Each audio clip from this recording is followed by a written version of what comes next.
My name is Mel. This is Create and Company, where we come together to create with more ease, flow, and confidence.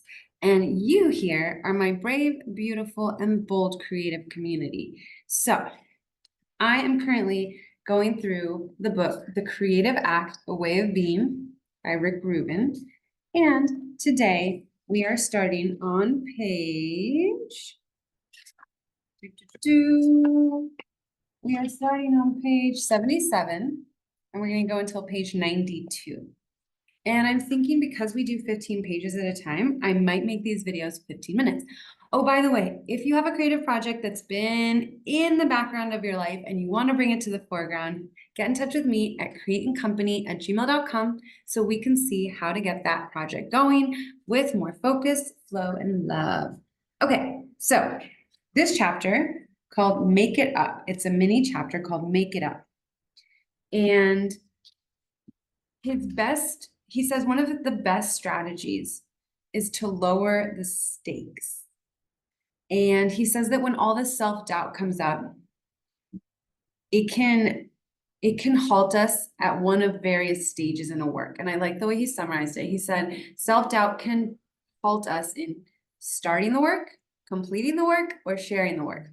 Where are you halted, if you are halted right now? Halted. That sounds kind of weird. And the more I repeat it, where are you stuck? Where do you think you're stuck? Where have you stopped for a while? Comment below if you're at before starting your project, if you started your project, if it's about completing it that's holding you back, or sharing it. So he says that these are key moments where most of us become stuck. And how do we move forward considering the stories we tell ourselves? And he says one of the best strategies is to lower the stakes. For a lot of the clients I help with overcoming perfectionism, lowering the stakes has been a very useful strategy, because when you lower the stakes, you take off the pressure and things feel more doable. You can take the next baby step. You can also be okay with this being a messy first draft, metaphorically. A metaphor that came up for me as I was reading this is, have any of you learned to drive a car? Even a bike, this metaphor would work. Let's work with a car though. How many of you were taken by friends, family, or someone showing you how to drive, or even on your own, to a big empty parking lot? That was me. Or a big empty field, somewhere where you really couldn't crash into anything. I also was taken to like a field, in an agricultural field, for example. So the stakes were much lower than going straight onto the highway or a busy city street. And a lot of us learned to drive by lowering stakes. And that could really help you in your creative project. Like, where are you putting yourself far too ahead in the process? And you could really just make it smaller and easier and make it more fun. I said it applied to biking too, because, we have training wheels often when we start. And so the stakes are lower in that we're not going straight for that balance on just 2 wheels. We work with 4 wheels. So he says, we tend to think that what we're making is the most important thing in our lives, and that it's going to define us for all of eternity. And it's true. Often we put so much meaning, importance, weight, and expectations on our creative project. And I like how he says that it's important. I like that he says, consider moving forward with the more accurate point of view that it's a small work. It's a beginning. It's a small work. It's a beginning. Yeah, make it smaller. Make it a beginning. And he entices us to do this because he says, view it as the sooner you finish this project, the sooner you can get to the next one, and then the next one, and then the next one. And those will each be a learning experience, an iteration, an exploration, and experiment. So remember how earlier in the book he talked about getting back to your childlike thinking? I find that this is supporting that, because children don't put as much weight on each next learning or skill or project. It's often that excitement of, the sooner I get done with this, the sooner I can do it again, or I can do the next level, or I can do the next thing. So it's this excitement of the process versus the outcome. Speaking of progress, His next paragraph, where I put a sticky right here, top of page 78, he says, all art is a work in progress. It's helpful to see the piece we're working on as an experiment, one in which we can't predict the outcome. Whatever the result, we will receive useful information that will benefit the next experiment. So how can you view your creative projects as continual learning? So many great wise people have taught us that you stop living, or something like you start slow and like, let me put my words together. Life is constant, forever learning. And often we think we should know certain things by now, depending on our age or schooling or past experiences. And I think that also puts a lot of pressure on us. So lower the stakes and see it as this consistent, constant, forever learning. So the quote I was getting at, paraphrasing it, is that like, we only start to die when we stop learning. And so I know that that's helped me refresh my feeling of youth when I've realized that I can still learn so many things. And so put your creative project in this sensation and this consideration of it's one chain link of a very long chain of learning for the rest of your life. Okay, I freaking loved this next part. So I put not only a sticky, but I put a red sticky on it. And we're talking big, we're talking deep when it gets to red sticky. So here we go. He says, we're not playing to win, we're playing to play. We're not playing to win, we're playing to play. I had never heard it said that way before, and I'm a big fan. So in Creating Company, that's gonna be added to our collection of reminders. We're not playing to win, we're playing to play, right? Because if you're so stressed about winning, is there that playfulness there anymore? And he says that, he says, and ultimately playing is fun. Perfectionism gets in the way of fun. A more skillful goal, so let's see how we can redefine our goals, my brave creatives. He says a more skillful goal might be to find comfort in the process, to make and put out successive works with ease. And that's what I stand for sure in this community. That's what I aim to shine for, to lead with, and that is to create with more flow, with more ease, with more joy. And so I love that he reframes our skillful goal and says, what about comfort in the process? What about enjoying the process? And that reminds me of something that Abraham Hicks says a lot. She says, like, you can't reach a destination and enjoy when you're there if the whole trajectory, the whole like road trip there, you were having a horrible time. And I apply that metaphor very literally in my mind, because let's say you are like nauseous the whole trip because, I don't know, you put the windows down when there's a lot of pollution with the truck in front of you, or you were yelling at all the people around you that were not driving well, or you were playing a music on the radio you really didn't like, but you didn't change the radio station. All metaphoric for like when you make the process not enjoyable. And then you get to your destination and you're getting to like, I don't know, maybe like a family reunion, and you expect to have so much fun. But if the whole way there in the car, you were like angry and yelling at your neighbors, playing horrible music, you were nauseous, you were like really turning crazy on the turns, so you were getting even more dizzy, I don't think you're going to enjoy when you arrive. So it applies really quite literally and metaphorically to me that the journey, we've heard it so much, and yet I think it helps to get it, like to have it reiterated in different ways until it lands that the journey is important and it's not just the outcome. We can't just like grit our teeth and suffer the whole way and then expect that destination to be hunky-dory. Okay, so he says active play and experimentation until we're happily surprised is how the best work reveals itself. Again, we have that revealing itself message that we saw earlier on, the unfolding, the revealing. I liked that. There's a lot less force there. Okay, so that was the first tool within the mini chapter called Make It Up. He said lower the stakes. The second tool, he says, is to overcome your insecurities by labeling them. And you might be like, what? I don't want to put more attention on the insecurities. But I have found this works too with the clients I work with, because often what you ignore can just be rotting in your subconscious enough that it like overtakes you, but you're ignoring it. And if you face your fears, you can then minimize the subconscious effect they have on you. So check this out. He says he was working with an artist who was frozen by doubts and unable to move forward. And he asked him if he was familiar with the Buddhist concept papancha. I hope I'm saying that right. And it translates as preponderance of thoughts. This speaks to the mind's tendency to respond to our experiences with an avalanche of mental chatter. And the person responded, no, the person responded, yeah, that's exactly what I do. And now he has a name for what's holding him back. He was able to normalize his doubts and not take them so seriously. So another way I've seen this strategy applied is to name your negative inner bully or chatter, like that part of yourself, if you want to see it that way, that tends to tell you, you can't do this project, you're not good at art, you're going to fail, don't waste your time, this other person did it better, etc. If you name that part of you, there's such a different relationship with it. It's not all of you. You suddenly see it for what it is, and you can tell that self, like, let's call it negative Nando.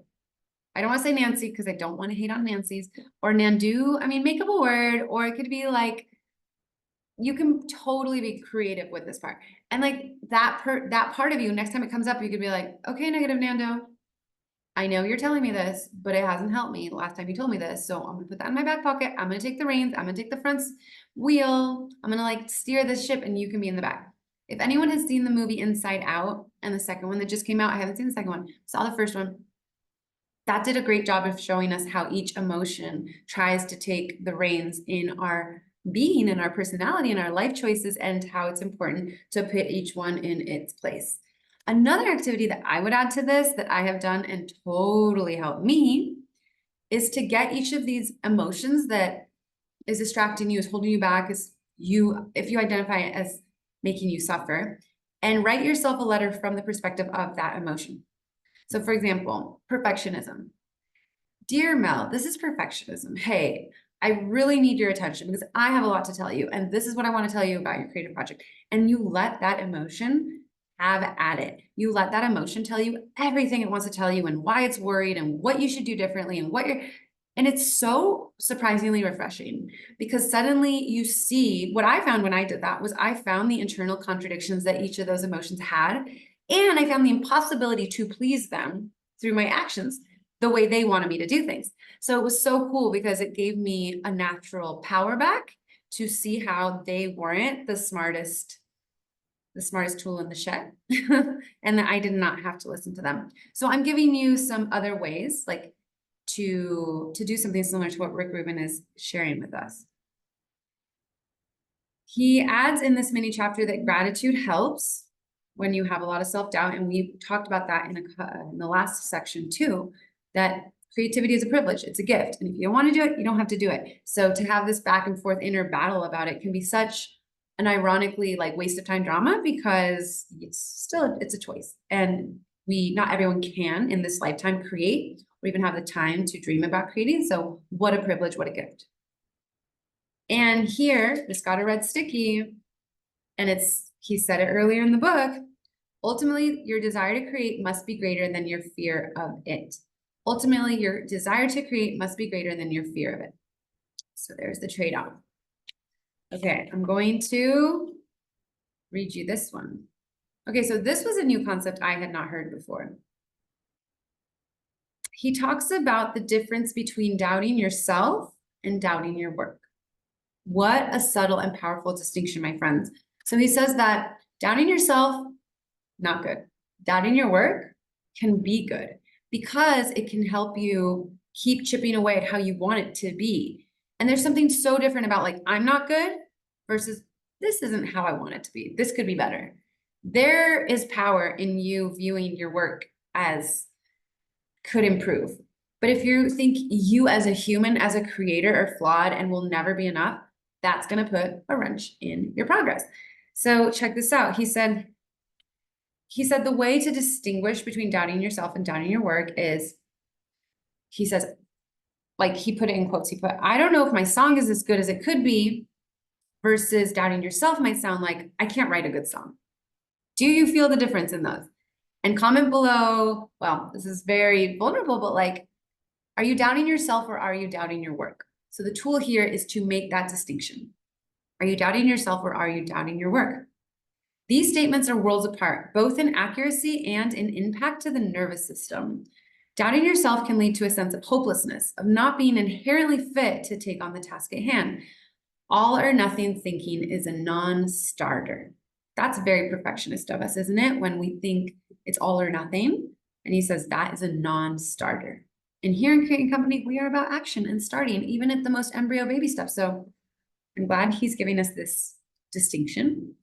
He says, however, doubting the quality of your work might, at times, help to improve it. You can doubt your way to excellence. That got a sticky. How cool to flip the script on some healthy doubting and where we can put it, where we can invest it better than in other areas. You can doubt your way to excellence. And here he threw in another surprise for me. I had not thought of this so clearly before. He said, if you have an imperfect version of a work you really love, you may find that when it finally seems perfect, you don't love it in the same way. This is a sign the imperfect vision or version was actually the one. The work is not about perfection. And I did relate to that. There's been sometimes I have like overly edited something and then I went back to when it was more raw or fresh and I didn't like all these like overthinking edits. Have any of you been in that position where you change something so much and then it actually feels by many accounts perfect, but then it's not really what you like as much and you might take a few steps back in the process? And I love the way he summarized that. The work is not about perfection. It just isn't, my friends. Okay, so let's see. He makes some cool examples of things that were not perfect that got a lot of love and attention, like the Tower of Pisa in Italy that was supposed to be like this, but we all know it's like this. And then they tried to fix it, but actually it's one of the most visited buildings in the world. He also talks about kintsugi, which I have heard about before. Maybe you have. It's when broken pottery in Japan is repaired with gold to actually celebrate that it was broken and that it was repaired and that nothing is perfect. So I really liked that.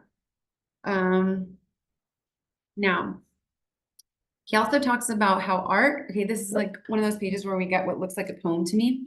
Art creates a profound connection between the artist and the audience. Through the connection, both can heal. Through the connection, both can heal. Okay, the next mini chapter is called Distraction. And he says that distraction, surprise, surprise, my friends, is one of the best tools available to the artist when used skillfully. What? In some cases, it's the only way to get where we're going. Okay, this is a curveball. So he says that perhaps the process of non-thinking thought allows us to access a different part of our brain. So remember how we were talking in previous sections of this book about the subconscious and how to tap into it, because a lot of content, ideas, inspiration. Well, I take back saying content. I'm not a big fan of the word content, but like a lot is in the subconscious for us.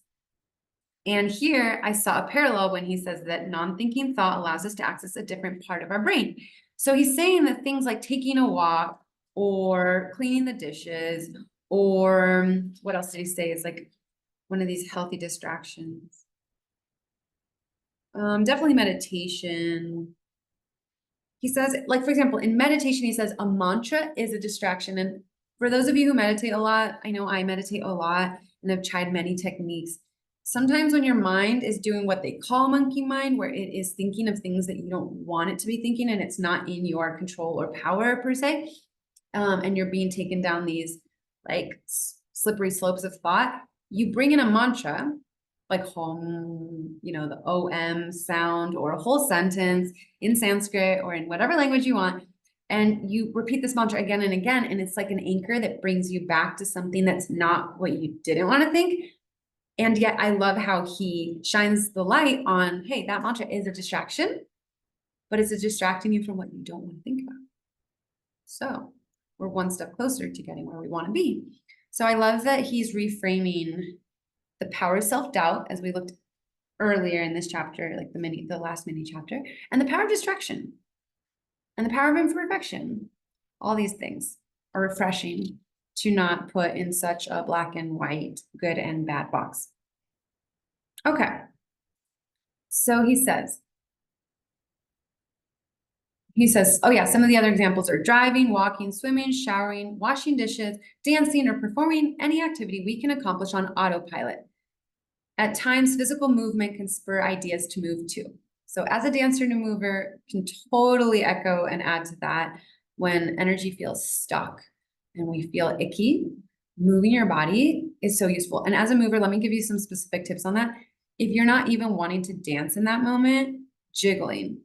Don't be embarrassed. Like just jumping up and down or jiggling or shaking can be such a good way to move stuck energy.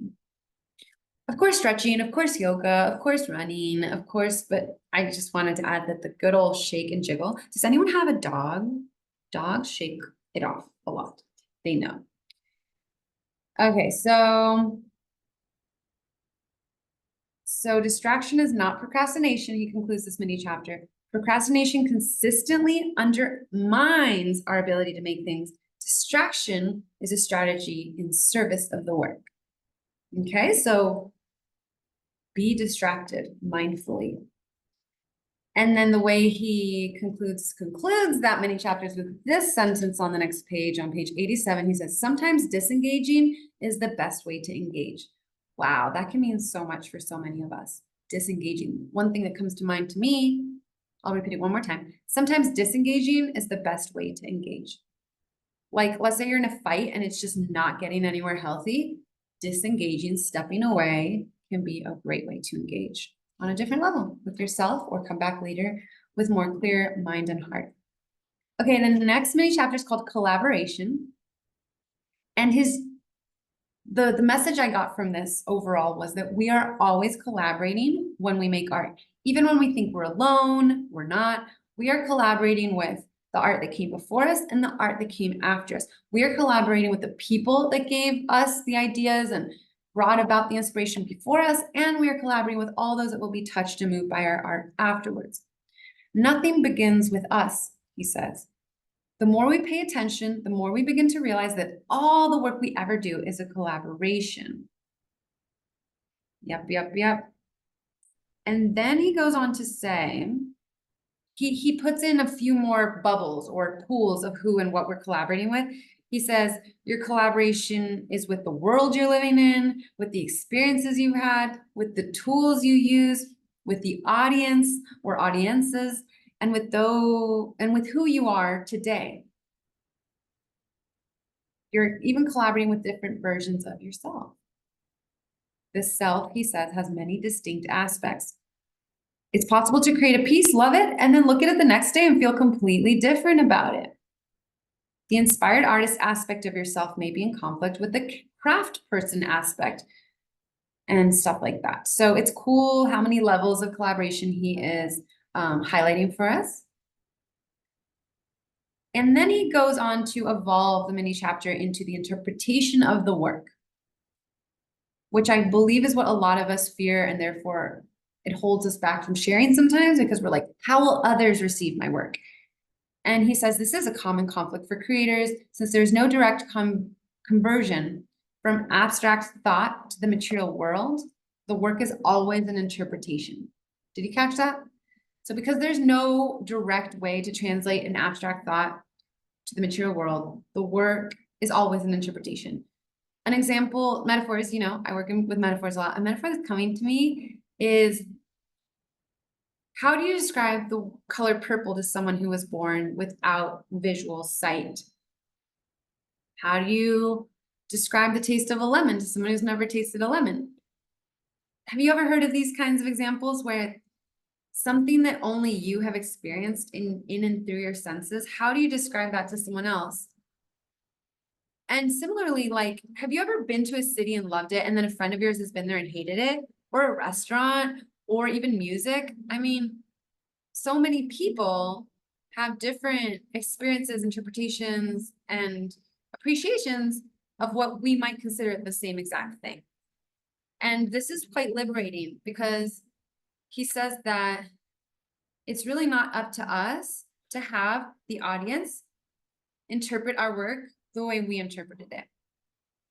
Instead, he says the purpose of the work is to awaken something in you first, and then allow something to be awakened in others. I thought that was a very beautiful summary. He says it's fine if they're not the same thing. We can only hope that the magnitude of the charge we experience reverberates as powerfully for others as it does for us. So it's totally okay that others take your art differently than how you want them to take it or how you take it, experience it, interpret it, feel it. He said this is not something to be concerned about. If the artist is happy with the work they're creating and the viewer is enlivened by the work they're experiencing, it doesn't matter if they see it in the same way. In fact, it is impossible for anyone to experience your work as you do or as anyone else does. And that impossible takes a big weight off of our shoulders to be so freaking perfectly, exactly, totally understood. I know that I had that ideal that I would be totally understood. Maybe it's not about being understood in that way. Maybe it's about this magnitude of charge he's talking about. And if you felt a charge in your way and I felt a charge, maybe you metaphorically saw yellow when I saw purple, but we both saw a very bright color and it both made us feel a very strong emotion. Well, maybe that's more where we're aiming. And he adds a bit about how sometimes the artist may not be the crafter of the work. Marcel Duchamp, you know, the guy who like took a urinal and just put it in a museum and said, this is art. Wherever you stand on that, he said that what's considered art is simply an agreement and none of it is true. So this is him shaking things up even more for us. He says that a painting is just a painting until you put a frame on it and put it on a wall, and then it's considered art. So I hope what you're getting from this last part of the mini chapter is to trust yourself more, trust your taste more, trust what makes you come alive more. Remember how earlier in the book he said to trust what takes your breath away and look for that more in daily life, and know that it's all like what makes art is a social agreement. I like to use the metaphor a lot of like the colors on a stop light. I mean, on a like traffic intersection, like the red, the yellow, and the green, those were totally agreed upon colors. And in another dimension, in another world, in another version of life, it would have been like purple, blue, and orange. What about orange? Anyway, comment below what colors you put. I'm kidding, but just remember that these are social agreements and that they're not true. And if that makes you feel uncomfortable, question why you think you have to stay within the lines so much. And yeah, he says, what is true is that you are never alone when you're making art. Remember how earlier in the book, we talked about how spiritual life, he talked about, and we reflected on how a spiritual life is seeing the world as a world where you are not alone. Well, here's a tying together of the dots. And he says, what is true is that you are never alone when you're making art. You are in a constant dialogue with what is and what was. And the closer you can tune into that discussion, the better you can serve the work before you. Ooh, I like the breadcrumbs he's putting on our path here. I like the sprinkles, the winks, because that's the end of a chapter. And I like what may be to come, because to say to better serve the work before you totally changes the dynamic of who we're serving. Remember how we thought we were serving, like a lot of us think we're serving our audience. And the beginning of this book got me thinking more about how art serves us and how we live in the world, how we perceive everything as simple as a breeze, a star, a bark, like the taste of our coffee, etc. It's like how you observe in the world, how you're paying attention, how you're aware, what you filter. If you have that childlike openness, like that was a lot of the beginning of the book and serving our way of being in the world. And now I like this call to serve the work before you. So as we're going through this book, I must say that I feel like we are taking off a lot of what we thought were truths, like perfectionism, what is it? Self-doubt, what is it? Our audience, who is it and how do we have to affect them? Art, what is it?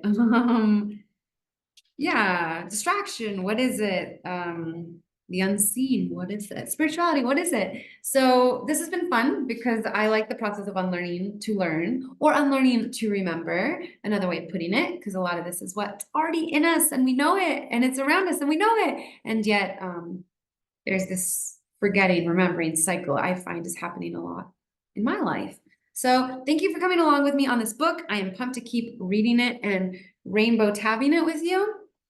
And tomorrow we go to page 93. The mini chapter is called Intention.